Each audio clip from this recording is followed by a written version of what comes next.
Meet Reed Lance Rosenthal, rancher, #1 best-selling award-winning author, and unabashedly, unapologetically on the right side of the outstanding issues of our generation. But don't try to fence him in. Sometimes his positions will surprise you, because Reed is definitely his own man, with his own opinions. You might love him, you might hate him, but you won't be able to stop listening. Step over to the right side with Reed.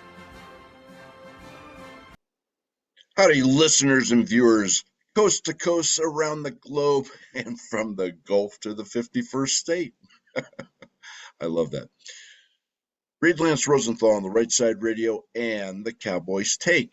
You know, I had planned to get this show out to you 3 days ago, but we have had quite the adventure here.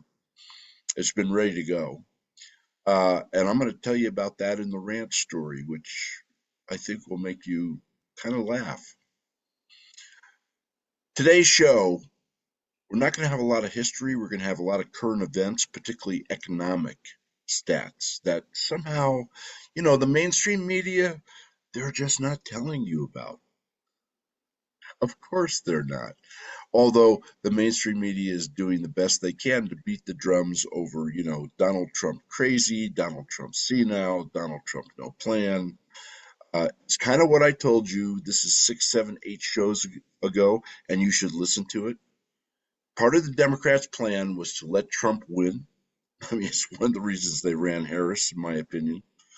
And to blame him for what they knew was going to happen because of what they caused. The last show I did, which is all about what Obama and cabal purposely set up, the Cloward and Piven theory, drain the capitalist society of funds so that it goes broke, is in full play, full force, and full exhibit, is it not? Well, now we are kind of seeing the fruits of that.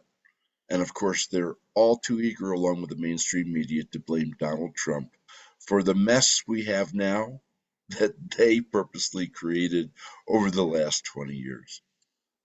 What else would you expect from progressive communists? The ideologically bent. Which brings us to, you know, the founder's quote. How about Benjamin Franklin? I really like Benji. We are all born ignorant, but one must work hard to remain stupid. I think that is kind of perfect. Although in the progressive Democrat, quote unquote, the communist mindset, they're actually quite clever.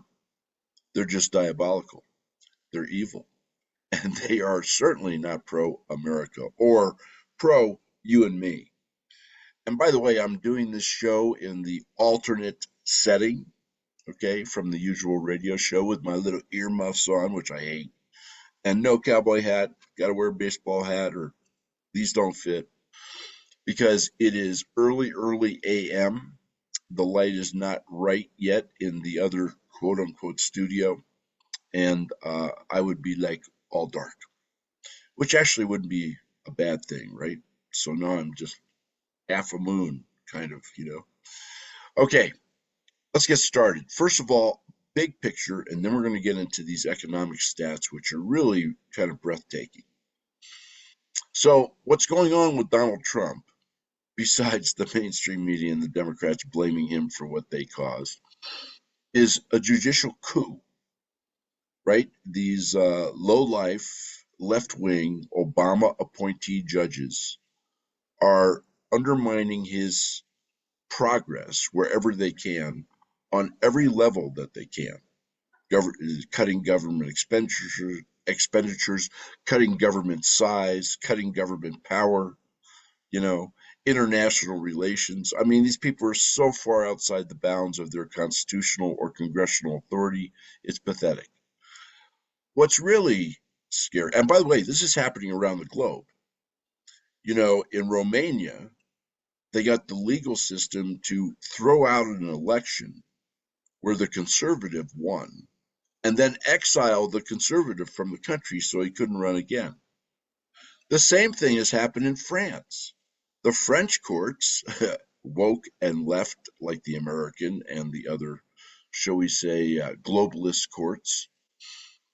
They ruled that Le Pen, right, the primary contender, the conservative contender, who almost won last time, and who holds a significant chunk of the parliament over there, was guilty of some kind of campaign contribution crime, which means virtually the entire DNC and every Democratic politician, with the exception of just a few, would be in jail in the United States where the same standards applied. Not only did they rule that Le Pen can't run in the next French presidential election, but she can't run for 5 years. Oh, okay, great, terrific. We saw this play out in Venezuela, where Bolsonaro, who won the election, I mean, they did the count, and he won it by like 2/3. Suddenly, Maduro's people recounted the votes, and he just eked out a victory over Maduro by like 1 or 2%. And then all of a sudden, Bolsonaro was accused of this, that, and the other. Does this sound familiar? I mean, I think the whole world's turned into a banana republic. And Bolsonaro is exile, or actually, he left the country because he was scared for his life. There were several attempts on his life over there by the Maduro thugs. I can go on down the list. Okay, Milei in Argentina is an exception to the rule. The conservative actually won. I don't think anybody thought he would. He won by a landslide and making great changes in that country. So this is a phenomena that is worldwide under the, should we say, watchful eyes and manipulative hands of the elite. Okay, it's not just America, although we have to be concerned about America, right? That is the one we are concerned about. So, in the midst of all this, I brought you the history of the district courts, right? They were established by Congress. And therefore, Congress can unestablish or regulate them. And last time I checked, we controlled the House, though not by much. We controlled the Senate pretty solidly, and we control the presidency. But in the midst of all this, the Doge uproar, the weeping and crying of, the poor people aren't getting gay comic books in Brazil, all that kind of stuff, and this rogue court system, which wow, which Obama installed and Biden installed for him in Obama's third term, is totally out of control. Congress could step in and regulate this, right? I mean, they're empowered to do that under the Constitution and under the precedents of the establishment of the United States District Courts to begin with. Several weeks ago, I meant to bring you this story. Anna Paulina Luna, actually, whom I happen to like. I mean, she's pretty good conservative. But she got together, this is in the middle of the Budget Act and all sorts of other things going on, the SAVE Act, which is about election integrity, very important. She got together with 8 other Republicans and all the Democrats, of course, and they blocked that bill until it was kind of dissected and passed in pieces. I'll tell you more about that in just a moment. And do you know why? This was over having leave, females, congressmen, having leave for giving birth. I'm not making this up. The entire movement of America First, the cutting of government, the cutting of expenditures, the decreasing of the deficit, reducing of the national debt, military expenditures, you name it. It was all held up because some gals in Congress, 8 of them Republican, got together with the Democrats and said, you can't pass this bill unless you have a provision in there that there's, I forget what it was, 6 or 8 weeks paid leave for giving birth. I mean, seriously? Is this really like at the top of the national priorities? Wow. You ought to investigate, all of us should investigate the records of our congressional representatives and what they vote on and how they vote on various bills, right? I mean, it's just outrageous. Just outrageous. So Johnson, who I'm not a huge fan of, instead of ramming this through or doing what he needed to do to get it done, he sends everybody home for a 3-week break, a 3-week vacation there in Congress. This is in the middle of all this nonsense going on, in March and the first part of April. And of course, the Republicans went home to loaded, that is, bust in paid Democratic Soros rabble rousers at their town hall meetings. You'd think that by now we'd kind of know how the left operates and try and avoid that or take steps to avoid that. Even in Wyoming, they bust in a bunch of people from Colorado, of course, and disrupted Harriet Hageman's town halls. I mean, paid demonstrators, of course. Wow. Anyway, what's come to light here with Doge, I'm not going to give you all the details. There's more and more coming out.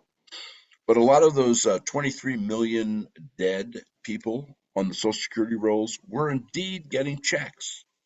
And a whole bunch of them were indeed, or their Social Security numbers, the Social Security numbers of the deceased, were indeed being used to register illegal aliens to vote. We'll never know how many illegal aliens actually voted in 2020 or really in 2024. But why don't we just say it was more than a dozen? How's that? The SAVE Act, which finally got passed by the House after the kerfuffle over paid maternity leave for very well paid, well connected Congress ladies, that got hammered out, and the SAVE Act was passed by the House. It's now in the Senate. The SAVE Act is huge. I mean, basically, it requires proof of citizenship to vote, along with a bunch of other protections. And it's called the SAVE, all caps, Act. And Mike Lee in the Senate is one of its biggest proponents. By the way, Mike Lee from Utah is great. He makes up almost for Romney, who is, Gagby, along with Murkowski and a couple of the other, Cornyn from Texas. All right, so what Doge has discovered is pretty much what I brought to you at the beginning of the Doge process. The government funds the operations, quote unquote, of these various rogue agencies, 2,000 departments and agencies, folks, because we really need 2,000 departments and agencies to function, And they, controlled by Democratic appointees, should I say progressive appointees, lingering from the Obama years and installed during the Obama third term cadaver years, then dole the money out in grants and loans, low interest, no payment, blah, blah, blah, you can imagine, to their buddies at the NGOs. All those NGOs, the NGOs that promote illegal immigration, the NGOs that promote shutting down all fossil fuel industries. I go on and on. All right. Some of the funding of the NGOs also comes from, wow, what a surprise, China and Russia, laundered through a number of different steps. And I would imagine Ukraine is one of those laundering steps. What do you think? But those operations, the shelling out of cash, your cash and my cash, to undermine us, undermine America, and promote leftist ideology along with woke ideology. That goes to the NGOs, and the NGOs then spend it on, all these kind of anti-American, anti-MAGA, anti-America First, anti-Constitution, anti-family. I can go down the list. Shall we say attacks? How's that? Or subtle undermining. And this is hundreds upon hundreds of billions of dollars. Hundreds upon hundreds of billions of dollars. Well, what these NGOs are doing now is a lot of the people who have left the government, either the voluntary leave they took from Trump, or getting canned by Elon and crew, you know, guess where they went? Oh, they went to work for the NGOs that have been feeding them hand to mouth. There's a reason that all these people go to work for $100,000 to $200,000 a year, which is way too much, I might add, and then go in with nothing and come out multimillionaires, including congressmen and senators, which are now being investigated by Doge. Good for Elon. And what they're doing now with this, folks, because they really don't have an in between executive orders, the court decisions that have gone our way, to promote their ideology through government channels, right? Or on behalf of government through NGO channels. What they're doing right now is keeping all these Democratic progressive operatives that were appointed by the Obama cabal. They're keeping them fat, sassy, and happy, working behind the scenes with media and social media and all sorts of other ways to keep America First undermined, to delay Donald Trump's implementation of a change in our financial order, which we went over, I think, either last show or the show before, because he's got a strict time frame. He has to get this done, or it's not going to get done. And these these left wing folks, they really don't want this done. They don't want this done at all. Okay. They don't want America saved. They don't want expenses cut. They don't want government cut. They don't want any of that. They don't want tax cuts. They want you to pay all you have, folks. All you have, right? You owe nothing and you will be happy. Yes, that is their mantra. Anyway, those fired Dems, or shall we say retiring Dems out of the government, they're going over to these NGOs. They're using the last of Obama's sabotage money, which I told you about, to keep them paid. In other words, they've kind of kept a government in exile, okay? Because they're sure their plan is going to work, maybe starting with the midterms, and certainly in 2028. Everybody's going to blame Donald for the mess that the Dems created on purpose and left to him also as part of a plan. So, unfortunately, the entire shadow government, the entire deep state that's being removed from government, is being kept on a resuscitator, on a very, very comfortable life support, in exile by these NGOs using your tax monies, ready to step back into their positions and create their mayhem all over again as soon as it is allowed by a new Democratic administration or a new Democratic Congress. It should make you really happy, really happy. The international front, although you're not hearing much about it, over there in Ukraine, Russia's kind of kicking butt. Don't listen to the don't listen to Zelensky's propaganda about how Ukraine is pushing them back in the Donetsk. Yeah, no, that's not quite what's happening. Ukraine is unfortunately getting its butt kicked and a lot of people killed, all needlessly, all avoidable from day one. Instigated by Obama, beginning with the color revolution, the color coup in 2014, and compounded by Obama via Biden with the Ukraine war, and aided and abetted by Europe at that time. But now Europe is stepping up to the plate, or they have to step up to the plate, otherwise they may be speaking Russian, because the United States has pretty much cut them off. And Germany has actually sent 5,000 troops, wow, for the very first time since World War II, to a foreign country, Lithuania, which is, of course, on Russia's border. And all across Europe, they're getting the draft ready, conscription ready, trying to build up their armies, their military might. Of course, they have no industry. And if they had industry, they have no power for industry because the elites dismantled their power system. Because, The wind will save us. Yeah, you bet. And so Ukraine is, although there's talks going on between Russia and the United States, Russia is no fool.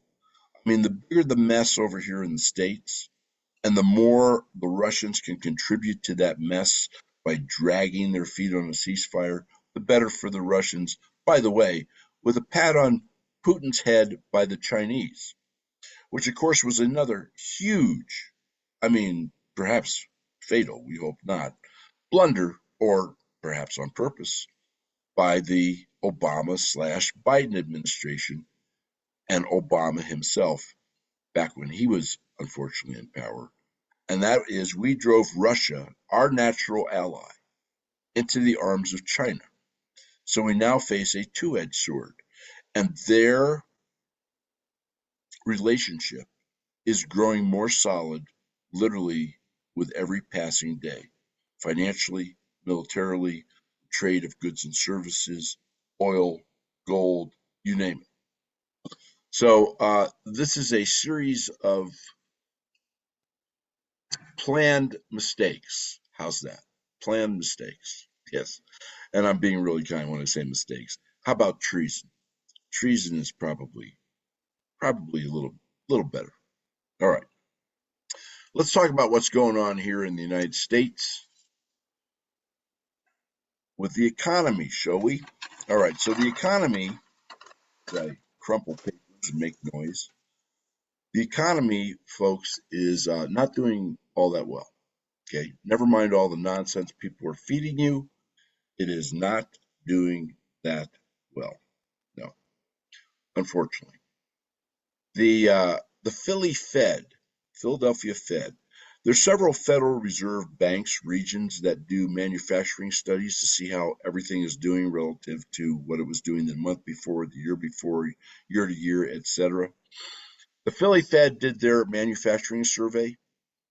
Uh, it was down 28.4 points. I can't tell you what a huge precipitous drop in manufacturing. By the way, a similar drop at the New York Fed, and a similar drop, not quite as precipitous, at the Atlanta Fed. So we're seeing manufacturing tank by 25 to 30% in various eastern regions of the United States. 39% of firms that take orders for goods and services uh, say that orders have plummeted. In fact, orders have gone from a +8, part of that driven by people panicking needlessly over the tariffs. Another show I brought to you, the history of tariffs. Tariffs are nothing new, folks. We've been doing them since 1798. But it's plunged from 8, a +8, to a -20. This is just now in 30 to 60 days, okay? This is the lowest now since 2020. That's right, COVID, March, April of 2020. You know what happened then.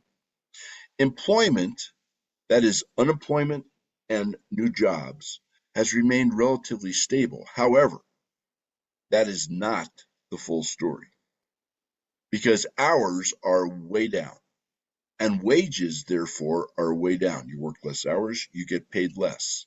In fact, the average work week decreased by 12.7 hours over the last 30 to 60 days. That's pretty good chunk of a 40-hour work week.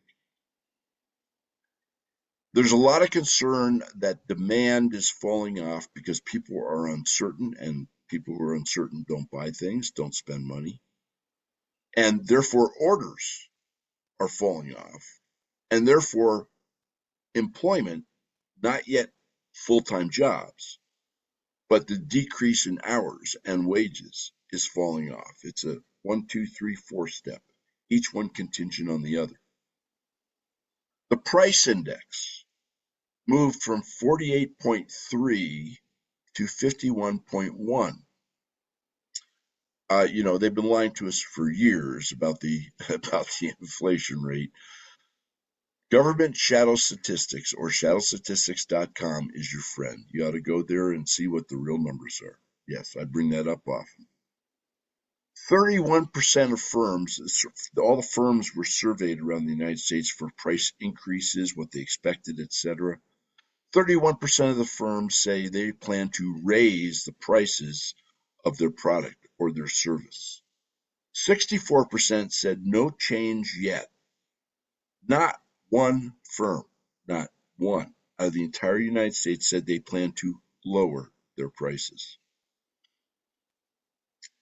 Future employment, that is job postings, surveys of hiring managers, once again by the feds or other statisticians, fell 18.6% in the last month to a rate which is the lowest since 2006.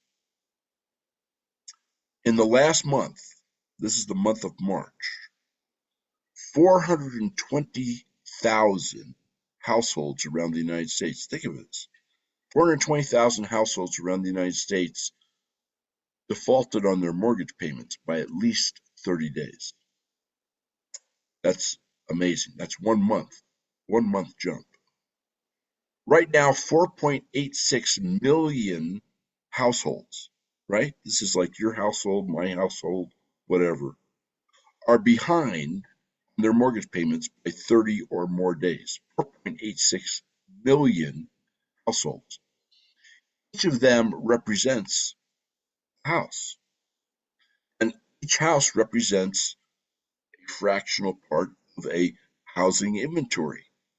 Think about what's going to happen when some of these houses are foreclosed, put on the market by the banks, or have to be sold. I don't need to paint you the picture. 12.8% of the rental households out there are now behind in their rent. 12.8%, folks. You know, most landlords build in a 4 to 7% vacancy or uncollected rent factor. This is now double that in actuality.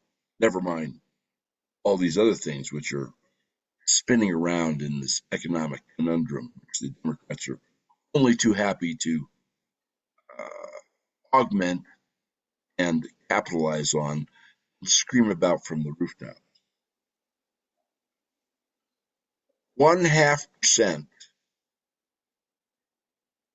of households rental households are going into rental default each month now, accelerating. 229,000 rental households went into rental default. In other words, didn't pay their rent in March alone. New households not paying their rent. 42 million people, households, however you want to term it, in the United States are in danger of default on their rent or their mortgage payment. By the way, heavily weighted to mortgage payment. 42 million. And, BlackRock and the rest of the global capitalists, I'll call them, right? The woke capitalists who are pretending not to be woke right now while Trump is in the White House, they're just waiting in the wings to scoop up all these distressed properties. You will own nothing and you will be happy. Yes. By the way, on April 30th, the last of the COVID regs, can you believe this is 5 years later, go out of whack. We In the next show, I'm going to tell you about a whole bunch of studies and a whole bunch of things about Fauci and a whole bunch of things about Fauci's wife and the Fauci cabal and the FTC and the NIH that are coming to light, not to mention a whole bunch of studies that have been done on long-term effects of the jab that you need to know, whether you got the jab or you didn't get the jab. And there is a concerted effort now to take all RMNA-based injections, vaccine or otherwise, off the market due to these studies which are coming out, which are pretty scary. Pretty scary. But I'll also have some positive news for you as to what you can do if you unfortunately did take the jab or were induced to take the jab, or were illegally, that's right, it's the court rulings, forced to take the jab at your occupation. So that'll be in the next show, which by the way I'm planning for the end of this week. And in the next show, I'm also going to give you the history of trade wars on the planet Earth for the last 300 or 400 years, because you know the press is wringing its hands, and the White House press corps is screaming and jumping up and down and shooting questions at Levitt about the trade war, the trade war. You know, the trade war number one was precipitated by their purposeful actions when they were in power. But putting that aside, trade wars are nothing new. I mean, the scope of this one is is rather breathtaking, but trade wars are nothing new. You need to know the history, just like you need to know the history of tariffs, so that you know that tariffs are nothing new under the sun. The United States has employed them, along with the rest of the world, for hundreds upon hundreds of years. The same is true of trade wars, folks. Wow, what a big surprise. Welcome to the planet Earth. And last but not least, I want to wish all of you I hope that all of you had a great Easter. I mean, I actually plan to have this show out before Easter, which is what, 2 days ago now, or a day and a half ago. And for the reasons that I have not yet told you, we're coming to the ranch story. For the reasons I have not yet told you, did not get it out. So here is your ranch story. At the end of the show, and a little out of sync, but that's okay. You'll still, I think, get a smile out of it. Our new ranch lieutenant out here is terrific. I really like him. About a week ago, he said, you know, I noticed he was having trouble keeping up with me when we were walking. And he complained about shortness of breath and some chest pains, etc. And I sent him right down to the hospital. Well, the hospital, because he has a history of that in his family also. The hospital said, you, sir, have a problem, and you need to go to a cardiologist, and you need to do it like today, which he did. And they did all sorts of tests and all that nonsense that they do. They said, you need a pacemaker, and we're going to monitor you for 2 weeks so that we know exactly how to set the pacemaker when we install it. So all's fine and good. And then it was, I believe it was the night before Easter, we had a huge snowstorm here, which by the way was great because we were drier than a bone and we got 16 inches of wet snow, which was a pain in the butt and a whole bunch of reasons. We had to plow for the fifth time this year, by only 5 times. That'll tell you how dry it is. And this this storm is swirling and the snow is horizontal. You can't see 20 feet. It's 1 in the morning. I get a call from my lieutenant. He goes, I'm really not doing well. He goes, I can barely stand up, etc. I said, wow. So, you know, you need to call 911 and tell them that you're coming in, and I'll drive you down and we'll meet them halfway between here and town because that'll be the fastest way to get you to the hospital. So I go out to start the truck, and the truck doesn't start. I've had this problem a couple times over the past few weeks, and I've been able to, using a booster mechanism, get it going. It didn't want to do that. So I zip on the ATV, fly through the snow going everywhere, into my eye, which is still kind of puffy from the cataract surgery, which I'm not really 100% happy with yet, and go down to his place, which we call the guard shack. And he's really, I mean, he's really in bad shape. He's kind of sprawled out on the couch, can't move. His cousin is staying with him for a little bit, and they have what they told me was a four-wheel drive van. Actually, it turned out to be an all-wheel drive van and rather worthless. And the cousin said, I'll drive him in. I said, boy, I'm not sure you can, you know, in the middle of, we're about halfway through this storm. There's 10 inches of snow on the ground. The road's covered. It's drifting. The wind is howling. I'm not sure driving that van or trying to get that van into town through the middle of nowhere is a good idea. Oh, no, we can do it. We can do it. Well, about 20 minutes later, I get a call. It's the cousin. They turned out of the entry arch and literally went right into the ditch. I mean, right off the road. So now we have no vehicles out here. So I called the sheriffs. They couldn't send an ambulance, not with the road conditions. And to the sheriff's credit, they were great. 2 4-wheel drive sheriff's trucks got out here pretty damn quick, about 20 minutes. I was amazed. We get our guy into one of those vehicles. The 2 vehicles leave. They had to go in a pair in case one got stuck, obviously. And the next morning, I'm not done. There's more, like a late night bad infomercial. The next morning, I find out that my lieutenant does not have a cell phone. The cousin forgot to give it to him, so we have no communications. Anyway, the ranch hand calls his cousin and says, "I have to get to Casper right away because that's where the cardiologist is, and they're not going to wait anymore. They're putting the pacemaker in like ASAP." Well, the van is stuck on the side of the road in snow. I managed to get my truck started after about 45 minutes of fiddle-fangling, and I go out there. We get all lined up to pull the van out. It took us half an hour to find a place in the snow on our bellies to attach the chain. I mean, there's not even a tow hook on this worthless vehicle. And I get the truck all positioned in the road to pull the van out, and I'm pretty much blocking the road. I mean, blocking it. And the truck won't start again.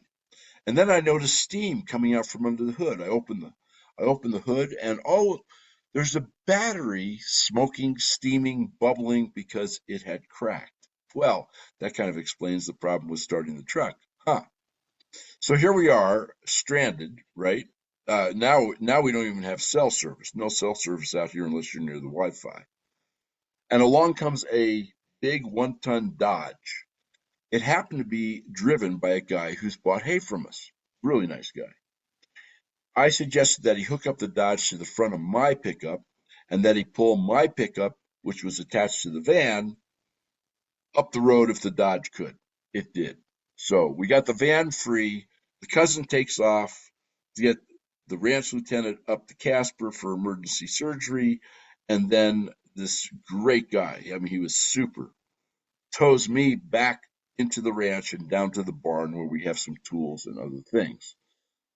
Now, the denouement to this wild tale, which ought to go and will go, I think, in one of my books, the denouement to this wild tale is that I call AAA because I got no wheels out here, right?